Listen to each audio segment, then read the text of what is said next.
Миний охин ингэрд байгаа ч гэсэн ээж нэг зүйлийг хэлээ. Тэр сошиалд яваад байгаа хүчин түлээд боолоход өнгөрөөд чамдаанд хэлсэн хөлт биш. Энэ хөлтөл онц гэрцгийгээр бусдын гартаа мөрөгдсөн. Гин буруутай хүмүүс нь гин буруугаа хүлээх ёстой.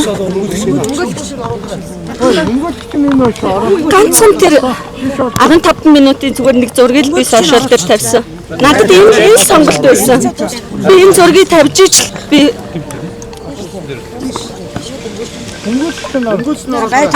тартагтаа тулаад би тэр зургийг тавьсан шүү.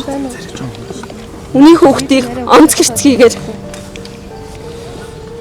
үрлэгчгээд онц гэрцгийгээр бүлэг хэрэг хийчгээд өнөөдрийн хүртэл миний охиныг цахим ертөнцид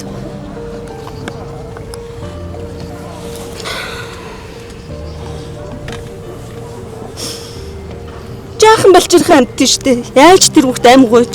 Яаж тэр хүүхд аврал гуйж байсан болтоо л гэж би. Эргээ цаашаа дараа нь дэлгэрэнгүй ярина. Гэхдээ баярлалаа Монголын харт түнд.